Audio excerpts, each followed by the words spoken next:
আমাদেরকে কি বলে? মৌলবাদী বলে। ওই যে রাজাকার বলে, রাজাকার রাজাকার খেলার দিন শেষ। মন মতো হইলে মুক্তিযোদ্ধা, মন মতো না হইলে রাজাকার, এই দিন শেষ। এই কার্ড দিয়ে আর খেলার দিন নাই। এগুলো মানুষ আর খায় না এখন, এগুলো গিলে না আর। সাধারণ মানুষ বড্ড সচেতন। দেখেন, কালের বিবর্তনে, সময়ের আবর্তনে একই পরিক্রমা। আমাদেরকেও ট্যাগিং করে, আমাদেরকে মৌলবাদী বলে, ব্যাকডেটেড বলে, রাজাকার বলে, জঙ্গি বলে, যুদ্ধাপরাধী বলে। আছে না এরকম? যা বলে ধৈর্য ধারণ করো। ওয়াহজুরহুম হাজরান জামিলা, জাস্ট ইগনোর দেম, ভালোভাবে ইগনোর করেন, খালাস, সালাম দিয়ে কেটে পড়েন। তাহলে প্রিয় ভাইরা, এই বিপদ আপদ আমাদের পিছু ছাড়বে না, পিছু ছাড়বে না। নবীদের পিছু ছাড়ে নাই, আমরা কোথায়? আমরা আর কি? বিপদ আমাদেরকে ধৈর্য ধারণ করতে হবে, মনোবল হারাইলে হবে না। হতাশ হওয়া যাবে না। অনেকে আমরা অল্পতে হতাশ হই। এই যে আমরা ধৈর্য ধারণ করছি, এর ফল পাচ্ছি না। দীর্ঘ 1.5 দশক ধরে ধৈর্য ধারণ করছেন না আপনারা? এখন মুক্তি, স্বাধীনতা, বিজয় এনে দিয়েছে কে? ধৈর্য ধারণ করুন। ধৈর্যের যে ফলাফল, এটা বড় মিষ্টি। বিপদে আমরা অনেক সময় প্যানিক হয়ে যাই, অস্থির হয়ে যাই, কি করব, হতাশ না। মুমিনরা হতাশ হয় না, ধৈর্য ধারণ করে। কি করে? প্রিয় ভাইয়েরা, ধৈর্য এটা এমন একটা গাছ, যে গাছের সারা গায়ে কাটা, কিন্তু এই গাছের ফলটা বড় সুস্বাদু। আই রিপিট, আমি আবার বলছি, ধৈর্য এটা এমন একটা গাছ, যে গাছের সারা গায়ে কাটা, কিন্তু ফলটা বড় মিষ্টি, ফলটা বড় সুস্বাদু। সবাই ধৈর্য ধারণ করতে পারে না। বিষ্ণু ইসলামকে আল্লাহ তাআলা নানা সময় আশ্বস্ত করেছেন, সান্ত্বনা দিয়েছেন, আর ধৈর্যের বাণী শুনিয়েছেন। আল্লাহ বলেন, ফাসবির কামা সাবারা উলুল আজমি মিনার রাসূল। নবী হে, আপনার আগে দৃঢ় প্রত্যয়ী নবীরা যেরকম ধৈর্য ধারণ করেছে, আপনিও ধৈর্য ধারণ করুন। সূরাতুল মুজাম্মিল আল্লাহ তাআলা বলছেন, ওয়াসবির আলা মা ইয়াকুলুনা ওয়াহজুরহুম হাজরান জামিলা। ওরা যাই বলুক, আপনি ধৈর্য ধারণ করুন, ওদের কথাকে ইগনোর করুন। Just ignore what they are saying to you.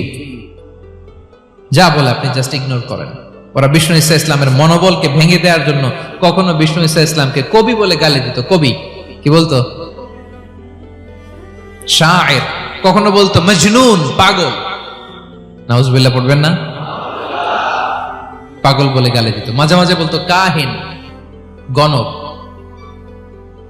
মাঝে মাঝে বিষ্ণু ঈসা ইসলামকে তারা বলতো আবতার, লেস কাটা।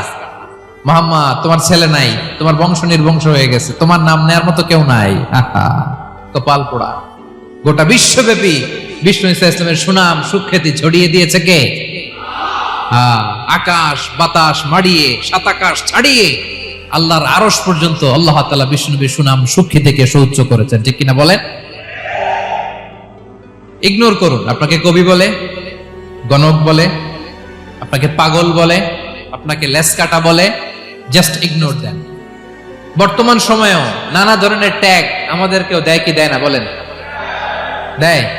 আমাদেরকে কি বলে? মৌলবাদী বলে, বলে বলে ওই যে রাজাকার বলে। রাজাকার রাজাকার খেলার দিন শেষ। মন মতো হইলে মুক্তিযোদ্ধা, মন মতো না হইলে রাজাকার, এই দিন শেষ। ওই দিন আর নাই। এই কার্ড দিয়ে আর খেলার দিন নাই। এগুলো মানুষ আর খায় না এখন, এগুলো গিলে না আর। সাধারণ মানুষ বড্ড সচেতন।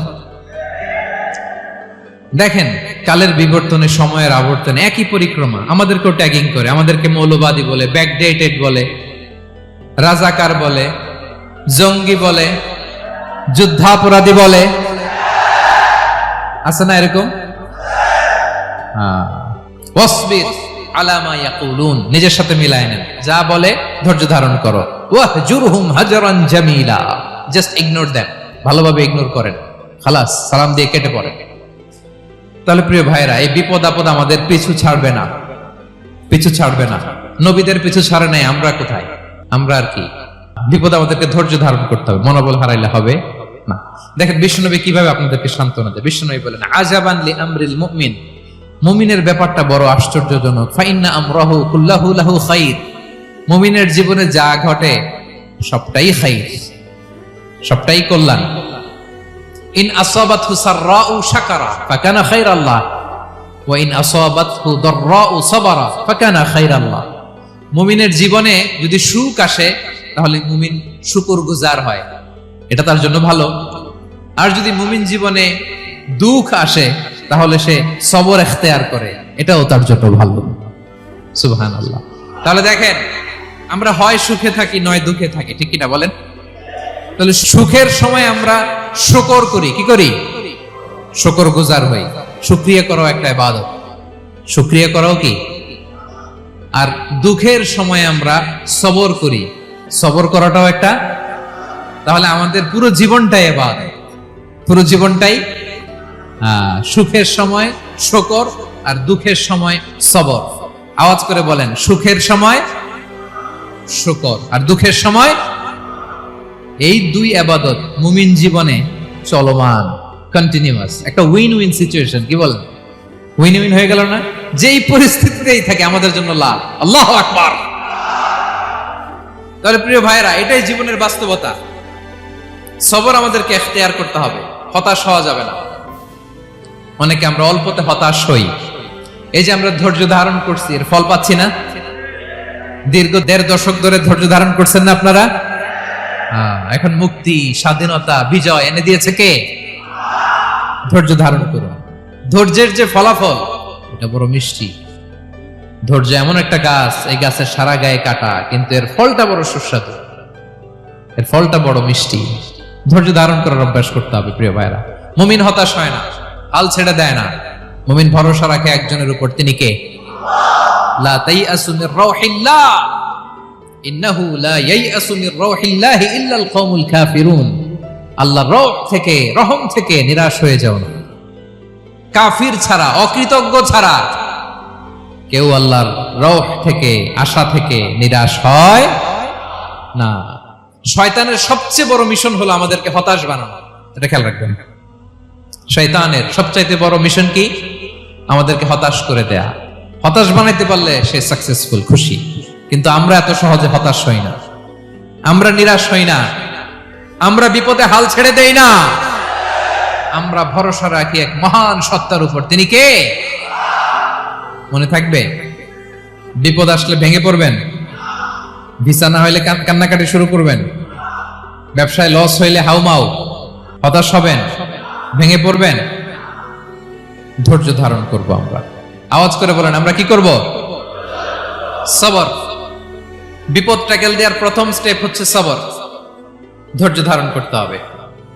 অবশ্যই সাবিরিন,